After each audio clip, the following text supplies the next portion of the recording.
Hello, welcome to episode 5 of our Chelsea career mode series here on FIFA 23. I'm Ash or Brommer AT, whichever you prefer, and today I've got a big one, a very big one for you. We've got two massive games coming up as we get to the business end of the season now in April. Before we do get into that, first things first, if you haven't watched any of the other episodes, go and check them out first before you come onto this one. I promise you, you will not be disappointed. A lot that has happened and is still happening in today's episode as well.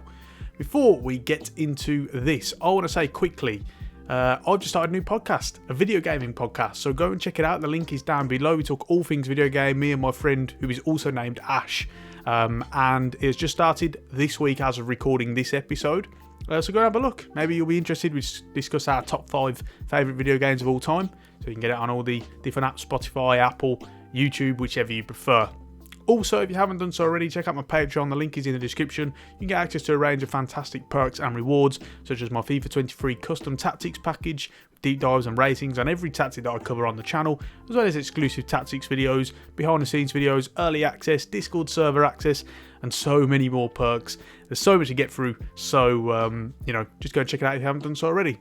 Finally, with that being said, let's get into it. So before I'm going to show you the standings or anything, we've played a lot of games in between this video and the last one, so let's go and have a look how things are looking. So we started with a round of 16 tie against RB Leipzig, and things were made very hard when N'Golo Kante was sent off in the very first leg for a tackle. It wasn't great, I'll be honest, but it also probably wasn't a red. RB Leipzig then went on from the resulting free kick with a really nicely well worked goal and put themselves 1-0 ahead, which made it very tough for the second leg. And no word of a lie, you've seen the title already, but Christopher Nkunku actually got injured for 2 months in this game. We of course went to Leipzig for the return leg, knowing that we needed to get the win. Reece James put us ahead in the 57th minute as I was starting to panic a little bit, and then finally, who else but Raheem Sterling stepped up late on in the 67th minute to put us 2-1 ahead with a really nicely well worked finish. Him and Pierre-Emerick Aubameyang teaming up well as they have done all season to put us ahead, and that gave us a quarter-final tie against Real Madrid. Moving on to the FA Cup, we had Tottenham in the 4th round, and you'll remember that we actually lost to Tottenham in the League Cup, but this time no such bad luck. Pierre-Emerick Aubameyang producing a really nice finish. Have a look at this as he puts it past Fraser Forster in extra time as well to send us through to the quarterfinals against Everton. And speaking of that quarter-final, we left it fairly late, but in the 73rd minute, Armando Broja, of all people, came on. And yes, I promise you, that did go over the line. Let's have another look at it here.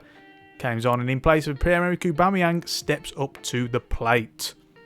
In the Premier League, however, we'd had a really inconsistent run of results, and that was compounded by this performance and result against Liverpool. Despite the fact that we managed to equalise after their early goal with Pierre-Emerick Aubameyang, in the second half, things really just went from bad to worse. They press us really well here and perform a really nice goal after Mohamed Salah smashes it into the top right corner. And then towards the end of the game, we really just fell apart. The likes of Roberto Firmino and Diego Jota both getting onto the score sheet, meaning in the end it was a 4-2 loss. We managed to claw one back late on, but by that point it was too little too late, and it's been a very inconsistent run in the Premier League. We then had the first leg of that quarter-final against Real Madrid, and the soon-to-be Atletico Madrid star, more to come on that, Christian Pulisic put us ahead. But unfortunately they managed to claw one back with a lovely finish from Tchouaméni, meaning it was all to play for in the second leg. And so with the Champions League, this is how things stand. Obviously 1-1 going into the second leg, which is next week. That will be in this episode today, the second leg against Real Madrid. We've got the likes of Juventus, Bayern Munich, Porto, Atletico, Paris Saint-Germain and Sevilla still in it. Really exciting actually, because there's only one English team in it. That makes a nice change, doesn't it really? So, and that's us. So let's see how it goes. A lot of tough teams still to go, and a very tough game against Real Madrid away at the Bernabeu as well. Elsewhere, we have that semi-final coming up. It is against Manchester United. Liverpool versus Brentford in the other game. Shame we didn't get Brentford in the end. Would have preferred that obviously, but at the semi-final stage you cannot be asking for the easiest game in the tournament. That will be in the next episode, so keep an eye out for that one as well. And meanwhile in the Premier League it looks like this. With that run of bad results that we have sustained recently, or inconsistent form, it now leaves us third. You remember in the last episode we were first, about 6 points clear of Liverpool, Man City have definitely turned that one around now. And so, as a result, look at that. It's a 3-horse race. Title race is really kicking up. And just to top it all off today, we do have Man City. So if we do win, we'll go level on points with them. So it's a massive, massive episode today. But before we do get into that game, a lot of things to talk to you about transfer-wise. And yes, you'll have probably seen it in the title already, because I'm probably going to name the title after it. We have signed Christopher Nkunku. Now, a lot of you were getting at me in the comment section. Pretty relentless it was. People saying, just sign Nkunku. Are you going to sign Nkunku? I was undecided about doing it, to be honest. I thought, where are we going to fit him into the system? We've got a lot of attacking midfielders. But I really like the look of him. And so I decided, well, if we sign him and we're going to play him at attacking midfield, in that kind of just behind the striker with the 2 attacking midfielders, if we sign him, other attacking midfielders have got to go. So that's the trade-off. Everyone was asking for me, well, you got your wish. So I decided, because apparently he's got a release clause of 60 million that Chelsea have paid, they wanted about 90 million. So as a result, I decided we'll give him 20 million and we will also swap Kai Havertz. Now, some people are going to be very disappointed with this. Personally, I think it's a very, very good deal. He's been very poor in this series. We spoke about it in the last episode. He has not stepped up at all, performing very badly generally in games. And he's been missing, and he's not getting many games as a result. And so we decided that would be a really good trade deal. So we packaged him in with the deal, plus 20 million. I really like that. I prefer Nkunku as a player anyway, although a little bit older. And so I think we've got a really good deal. I'm sure some people will criticise me in the comment section for it, but I really like the realism of it, and I really like the deal itself. We were never going to recoup the 100 million that they did pay for him. But again, you know, we get rid of one and we get in another. A couple of outgoings to tell you about as well. One is Kepa. We've had an approach from Espanyol for about 25 million. We have accepted that. Finally, I have decided to kind of get him off the books. He's not going to play. And so I'm happy to just kind of get rid, really. We've also sold Christian Pulisic to Atletico Madrid, just over 40 million. It was really like this deal as well. It's obvious that in real life, he's very upset about the lack of opportunities. He wants to move on. And it was pretty much the same in this case as well. He's not really getting that opportunity. So we thought, this is a really good deal. We're not going to recoup again the 70 plus million that they paid for him. But to get 40 plus million is very good. And we can go out and we can sign a fully fledged right back on top of that. Hakim Ziyech has also been transfer listed. We'll look to kind of move him on if and when we can. A lot of talk about that in the summer transfer window, and ultimately we are going to kind of follow through with that now. So it gives us a good set of attacking midfielders. We've got Conor Gallagher, we've got Mount, we've got Sterling, and we will have Nkunku as well. So there's a lot of players to kind of get in there. Like I say, we're only going to need 4 attacking midfielders, which is why we've ended up getting rid of Havertz. I wasn't getting rid of Mount or Sterling, and I wasn't getting rid of Connor G. So that left Havertz. Ruben Loftus-Cheek has also been sold as well. He's joining West Ham for around £12 million. That's a really good deal for both sides, I think. Good to get his career kind of resurrected as well. So he'll be leaving at the end of the season. And finally, with the contract situation, Azpilicueta, I've decided in the end will be released. He'll probably get a move to Barcelona or somewhere along those lines. But we have decided to move on from him. His opportunities have been very limited, so we are going to move on. We've also got a few other contracts coming up. Mason Mount, his contract expires in just over a year's time, so we won't be hanging around on that one. We'll get that one done. We're going to contemplate Aubameyang. We'll see how that one goes, and the likes of Kovacic as well. I would like to personally extend if we can. So yes, as I said, deep breath. A lot has happened. Oh, trying to get these signings done before the transfer window kind of comes upon us, so we can really get our business done early and have the team ready. Still looking at a centre-back. We've got Bastoni, we've got Gvardiol as well. Everyone's going on about Gvardiol in the comment section. I would prefer Bastoni. Not only is he a better player, we can also get him for much cheaper. And as a result, his contract is also running out in 2024. Now, it's obviously 2023 in this career mode, so he'll only have a year left on his deal. So we can get him for a good price, in my opinion, as well. We're also looking at some backup right backs, some rotational right backs. And I thought, you know, with this whole kind of American kind of influence going on now, they've already trying to look at players from the country in that league. They've got Slanina, for example.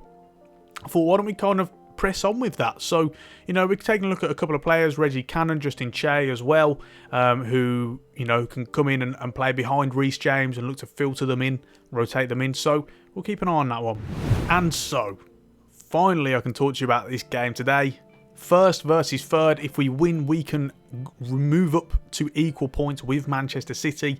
These are the lineups that we're going for. The formation stays, starting to really kind of gel and bed in with it now. So really enjoying it. As for them, very much as you were. For both teams, really. Very, very consistent. And these are lineups. Decided to go for Mount instead of Connor G for this game. Feel like we might need more kind of play in those kind of more advanced midfield areas as opposed to that box-to-box mid. We've also got Cucurella at left centre-back as well, as opposed to left mid or wing-back, whichever you prefer. Been kind of toying around with that. He's been playing both, but unfortunately Trevor Chalobah is currently injured, so I've had to drop him, and we think it'd probably be better for Cucurella to go that side. And we got a bit of a footballing lesson from Liverpool recently in the league, so he's hoping we can have a bit of a better time with it against Manchester City. We really do need to try and recover from that as quickly as possible. Haaland will get us underway, and here we go. Chilwell to Sterling. Sterling, of course, against his former club. Can he have any success? He's going to take it to the wing, into the wide areas. Going to look to try and cross it in. Ball falls. Mason Mount's there, and there's the early lead. Out of nowhere, as Mason Mount gets clattered by Ederson. First chance of the game for us. And what a start. It's brilliant play by Sterling down the left-hand side. Sees acres of space that Kyle Walker has vacated somehow. Remember, they're not using the tactics that I created for them with the tactics video. And Raheem Sterling just smashes it in. Good touch from Mason Mount and just hits it on the half volley. That's a really nice goal. And what a great start. Bernardo Silva. Bit of space down this right-hand side. Can Chilwell hold him up? Oh, he gets turned inside out there. Cucurella now. Bernardo Silva. Oh, Mendy. He's surely got to get to that. Just as I made a big thing about selling Kepa as well. I'm going to get absolutely slaughtered in the comment section. I can already see it coming. Bernardo Silva. He's done really good work down that right-hand side. Sells Chilwell. I think the keeper's got to do better there. It's not a rapid shot. It really isn't. Let's have another look here quickly. Mendy kind of just watches it. That's really strange. Really, really strange. And Man City getting an early equaliser. Nice, Kante. Now there's a chance here. Aubameyang out to Mount. Looking for a ball. He's back into Aubameyang. This is an opportunity. He's through on goal here. He's going to take it on his outside of his right foot. And there it is. 2-1. What a response yet again. Pierre-Emerick Aubameyang finding space in behind the two centre-backs. Deadly, deadly pace. It's nice play from Conte, who has originally won the ball. And away we go. Sets Mason Mount off, who sends it through to Aubameyang. And I wanted him to take it on his left, but he takes it on his right. And it's 2-1. What a first half this has been. And there it is, half-time. Good first half. Been very open. Really open game. Very excited to play, though, I'll be honest. And so far, so good. See what we can do. Haaland. Oh no, oh no, no, no, no, no. Koulibaly gets done. Great save from Mendy. And that is pretty much the last kick of the game, other than his corner, in which Ederson has come up for. Oh dear, oh dear. Can Aubameyang clear his lines? Fofana can. It comes out. Someone just claim it. Someone claim it. Oh God. Oh, there it is. Mendy collects, and there it is. What a fantastic win. 2-1 away at the Etihad Stadium. We really had to fight for that, particularly at the end. But we come away with the 3 points, and that means we are level with Manchester City. Time remains to see whether we are top of the league, because naturally we've got the goal difference issue. We've also got Liverpool as well. See what they've done. But look at that. Very even game in terms of possession, but shots, they had more. They had more passes. They played well. We had to really fight for it. We really, really did. That was a tough, tough win, but we got there in the end, and that is all that matters. So that's how the table looks. Liverpool did win their game in hand as well. So as it stands, we're 1 point off top. Currently a game in hand over Manchester City. Still behind them on goal difference as well. We do have a little bit of catching up to do on the goal difference because whilst we've got the best defence in the league, we are quite a way off Liverpool and Man City in terms of the goals.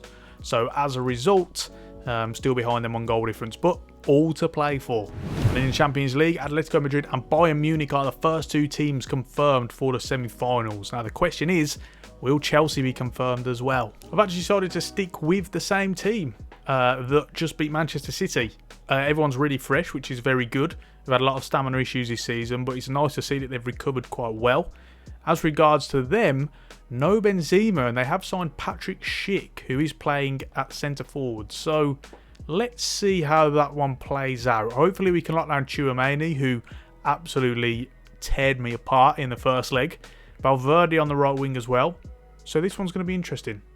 Now, I'm going to show the Champions League theme. I'm hoping I don't get claimed here.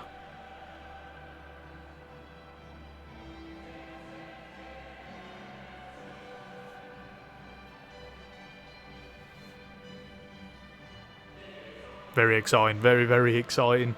I'm pretty sure this might be the first Champions League game we've shown live. I can't remember.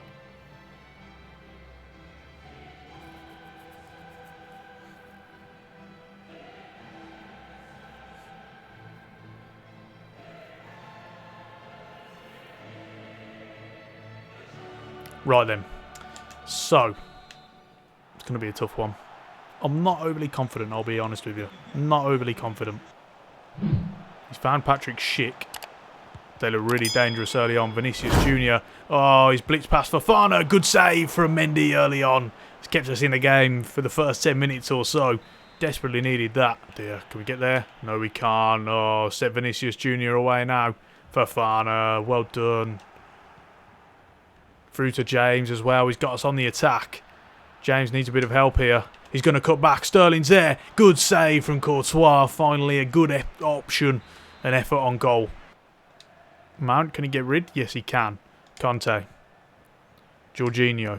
Sterling. Looking for Aubameyang. Not the best of touch to set himself. He's in a foot race now with Rudiger. There's an option. Chilwell's at the back post. Can he nod it in? Oh! Oh, he's given a foul. Well, half-time, 0-0. I'll be honest and say they are playing well. They're playing out of our press really well. A lot of good kind of interchanges in the middle of the park, nice and quick. Having said that, you know, and I know they've only got 39% possession, but that's because we've had a lot of just passing it around the back and we're struggling to kind of break them down. So, very much reminiscent of a Carlo Ancelotti performance here. Centre-backs are stepping up. Trying to play out the press, and we've done so really well, really nicely. Sterling looks for the overlapping run of Chilwell. That's fantastic build-up play. Played out the press extremely well. Chilwell, he's got an option. He's going to go to the byline. Aubameyang. Oh, he's giving a penalty. Has he given a penalty? I think he has. Yes, he does. He does indeed. Let's have a quick look at the replay now. I skipped past it just to see. It's a, I don't know. It's a bit, looks a bit soft to me. I'll be honest with you. I mean, we'll take it, but it looks soft. Let's go again. He's about to get the shot off here. Alaba kind of looks a step into him. I guess so. Little bit soft. Little bit soft, I'll be honest. But we've got a brilliant opportunity here. Jorginho with his 89 passing. Now, the goalkeepers, if they go the right way, usually save it, but not that time. Courtois against his former team goes the wrong way. And Jorginho puts us ahead in the second leg. What a time to go ahead. It's been a really tense game. But we get a little bit of a break. And as you can see, the away fans all the way up in the heavens there. Absolutely delighted. It was a very Jorginho-esque penalty. Just tapped into one side of the net. Nothing, no power about it whatsoever. That man, look at him. Very, very happy with that. So far, so good. 1-0. Hazard is now on the pitch, as is Rodrigo. Oh my God. He's getting past our defenders early doors. Mendy, it's brilliant save from Vinicius Jr. He's come up big yet again. Oh, Koulibaly, what a bad pass that was. Giving Camavinga the option now. Fofana gets beaten. Mendy with another save. Look at him. Look at Mendy after that error against Man City. He's stepping up big time in this game.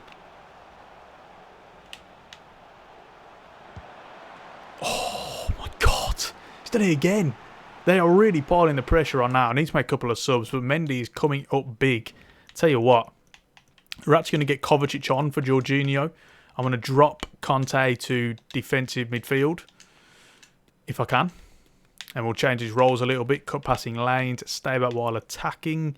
He can be on cover wing, stick to position. I'm also going to bring on Connor G for Mason Mount as well. Why is Cucurella the one who's staying forward from corner kicks? I don't get that at all. I mean, we managed to just send him in now. So this is an opportunity. He's got the beating of Rudiger. He's actually going to go through on goal here, is Cucurella. Oh my God. Another substitution, Aubameyang is going to come off and Armando Broja is going to replace him. Tchouaméni. There might be one more chance in it for Real Madrid here. If they get it forward, they're messing about a little bit. Tchouaméni. Through to Rodrigo. This is it. This is their last opportunity. Rodrigo on the ball. Looks to whip it in. Can Koulibaly deal with it? No, he can't. Fofana. Save from Mendy. Get it away. And surely that's got to be full time. Yes, Edouard Mendy coming up big time in that game. Save after save. He is the one who has sent us through to the semi-finals of the Champions League. He has been absolutely immense. Look at him straight away. Must have made 6, 7, 8 saves. Absolutely brilliant. I mean, the fact that there's not more. Why is there only 2 highlights? That is absolutely ridiculous. Come on. But look at that. We have scraped it. We've got through. We got a little bit kind of nervy, particularly towards the end, but we've shown enough to get through. Sevilla beat Paris Saint-Germain in the other quarter-final. I'm not sure what that means. They still go through. They get away, Paris Saint-Germain do. And that means we can play one of PSG, Bayern Munich, or Atletico Madrid. Very, very exciting then. So I'm about to go and check who we have drawn. One team from each country. We've got 4 different countries remaining. And it's Bayern Munich. What a tie that is. A repeat of that final all them years ago, but this time in the semis. That is a really, really tough tie. As is the other one. Both of them fantastic ties. They really are. PSG and Atletico Madrid, that clash of styles. And I imagine it's going to be very high intensity between Bayern Munich and us as well. So what does that mean for the calendar and the next episode? It means we are going to have a triple header. We're going to have the semi-final in the FA Cup against Manchester United. And we're going to also have both the home and away leg against Bayern Munich in the semi-finals of the Champions League. It's going to be a really, really fun one. Make sure to join me for that. Semi-finals everywhere. This season could end up very good or very bad. So we'll see how that one goes. And we're also approaching the end of the season as well. This will be the second last episode of the season. And then the last episode will be kind of the season finale. And then we'll go through to season 2 and keep the series on going. I want to confirm to you guys as well that I'm doing the Ajax Career Mode series live alongside this. People got confused that I'd stop this one. No, this one continues. And we're going through to season 2, whatever happens. As long as the board don't sack me, obviously. So make sure to join me for that episode. It will be episode 6, a semi-final special. There is the draw, as you can see. It is going to be a massive one. I cannot wait for it, and I hope you guys are going to join me. On that note, we're going to finish it off there for now. If you've enjoyed it, drop a like on the video. Let me know that you are enjoying it, and ring the bell to get notifications every time I upload. Don't forget to check out my podcast and also my Patreon. The links are down below. I think you'll really appreciate them. And give me a follow on Twitter. The link is also in the description. With that being said, we're going to finish it off there. Thank you so much for watching, and until next time, I will see you soon.